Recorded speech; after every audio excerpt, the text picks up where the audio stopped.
안녕하세요. 요셉 기도회 가족 여러분. 하나님의 말씀으로 사랑과 행복을 전하는 요셉 기도회입니다. 오늘은 8월 12일 안식일입니다.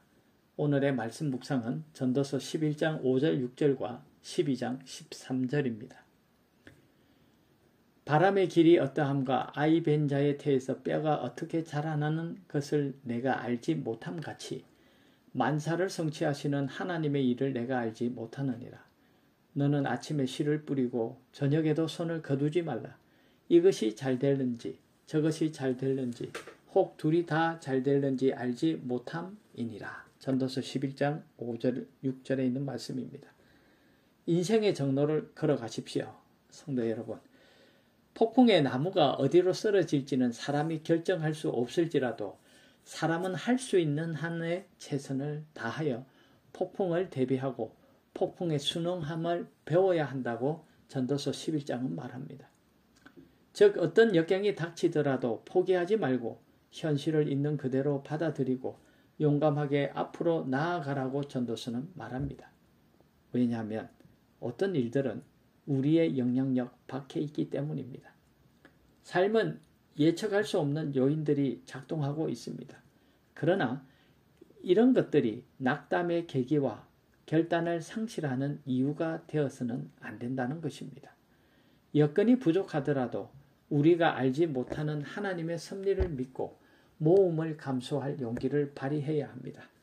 비록 우리가 미래를 알 수 없다고 해서 게으름을 정당화하지 못하는 것처럼 결과는 우연히 오는 것이 아님을 기억해야 합니다. 이러거나 늦거나 간에 부지런하고 철저한 준비를 하는 사람이 결과를 거둘 것입니다. 삶의 완전한 조건이 갖추어지도록 지나치게 신경을 쓴다면 오히려 인생은 퇴보하고 방치되고 말 것입니다. 이것이 잘 될는지 저것이 잘 될는지 모른다는 불확실성은 무기력함의 변명이 되어서는 안 됩니다. 오히려 가일성의 노력에 박차를 가하는 자극제가 되어야 한다는 것입니다. 끊임없는 실험과 노력은 성공의 서곡이 될 것입니다. 장담할 수 없는 인생이기에 오늘도 하나님의 백성들은 최선을 다해 열심히 살라는 명료한 메시지를 외면하지 말아야 합니다. 성도 여러분, 아침에 씨를 뿌리고 저녁에도 손을 거두지 마십시오. 최선을 다하고 만족하는 삶이 되길 기도합니다.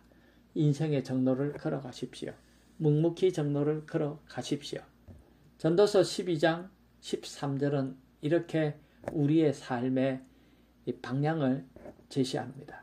일의 결국을 다 들었으니 하나님을 경외하고 그 명령을 지킬지어다. 이것이 사람의 본분이니라. 아멘. 데이빗 리빙스턴은 세계의 위대한 기독교인이자 선교사였습니다. 그가 아프리카에서 선교 사역을 감당하다가 그가 죽었을 때 그의 시신이 영국으로 옮겨져 웨스트민스터 사원에 안장하게 되었습니다. 그때의 수많은 군중들이 그에게 경의를 표하기 위해 거리로 나왔습니다.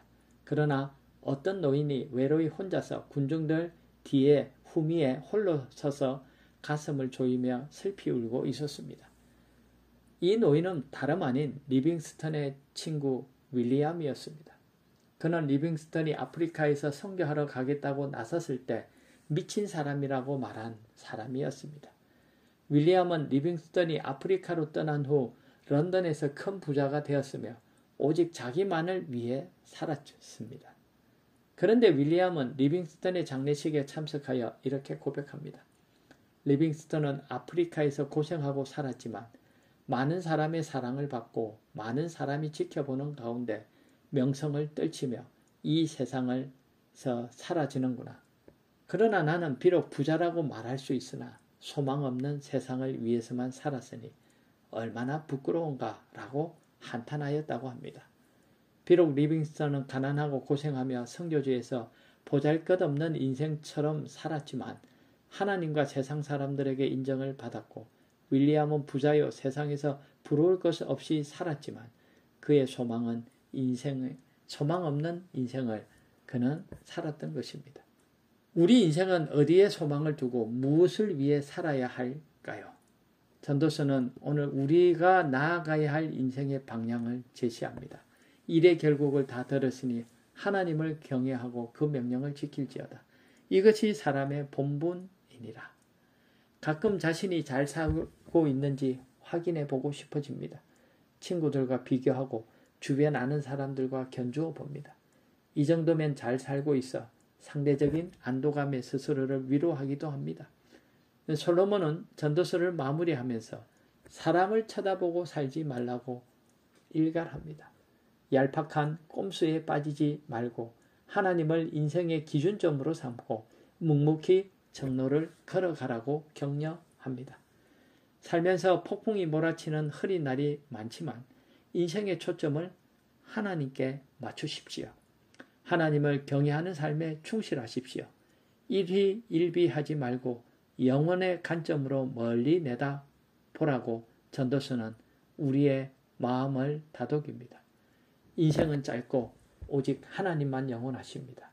오직 하나님만이 인생을 평가하시고 상급을 주신다는 것을 기억하라고 합니다. 솔로몬은 삶의 초점이 무엇에 맞추어져야 할지 명료하게 제시합니다.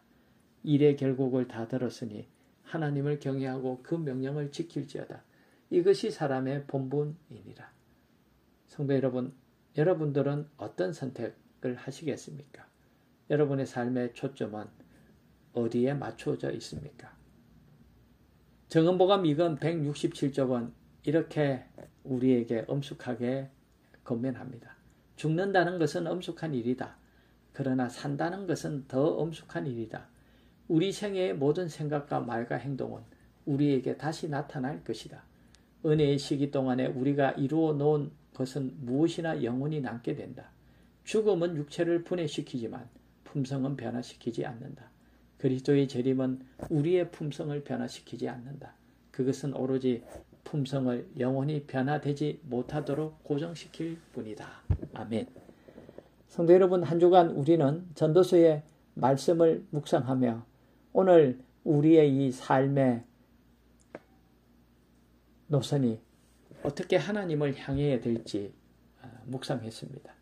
모쪼록 우리 모든 요셉 기도회 성도 여러분들이 하나님을 향한 헌신의 삶으로, 하늘을 향한 믿음의 삶으로 온전히 하나님 앞에 정로를 걸으시길 간절히 바랍니다. 묵묵히 인생의 정로를 걸어가는 재림 성도, 하나님께서 우리 모든 성도와 함께 하십니다.